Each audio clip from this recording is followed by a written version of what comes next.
মদিনার বাজার দিয়ে নবীজি যাচ্ছেন, নবীজির একটা ওট পছন্দ হয়েছে। তো নবী ওটের মালিকের কাছে গিয়ে জিজ্ঞেস করলেন, ভাইয়া এই ওটটার দাম কত? ওই দামাদামি হলো, নবী সে দামে কিনতে রাজি হলেন, কিন্তু নবীর কাছে তখন অর্থ ছিল না। তখন নবীজি ওনাকে বললেন, আপনি আমাকে ওটটা দেন, আমি এখনই গিয়ে আপনার সেই প্রাপ্যটা পাঠিয়ে দিচ্ছি। ওটের মালিক ওনাকে ওটটা দিয়ে দিলেন। আশেপাশে যারা ওটের মালিক ছিল সবাই জিজ্ঞেস করতেছে, এই পাগলা, তুমি কি যাকে ওট দিয়েছো তাকে চিনো? বলে যে না। নাম জানো? বলে যে না। পরিচয় জানো? বলে যে না। ঠিকানা জানো? না। তো তুমি যে ওটটা দিয়ে দিলা, উনি যদি ওটার টাকাটা না ফাটায় তখন তো তুমি লসের মধ্যে চলে যাবা। সে ওটের মালিক বলে, এত সুন্দর নুরানি চেহারাওয়ালা কখনো বাটপার হতে পারে না, কখনো চিটার হতে পারে না, কখনো মিথ্যুক হতে পারে না।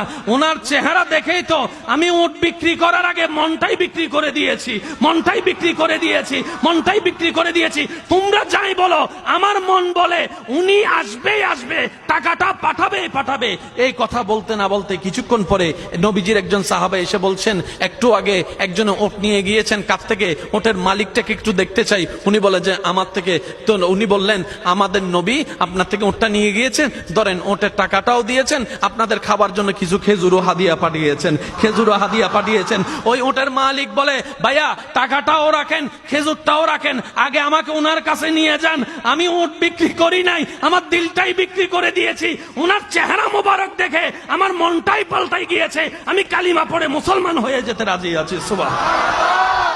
जिसका कोई सानी नहीं वो नबी हमारा है, मुस्तफा की अजमत का हद ही ना किनारा है।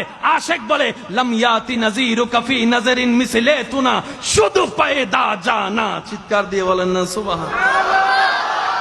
ওই নবীটা কাদের নবী? হয় নাই, সবার আওয়াজ বলেন, ওই নবীটা কাদের নবী? আমাদের কি ভাগ্য সে নবীর উম্মত হতে পেরেছে। আর একটু জোরে।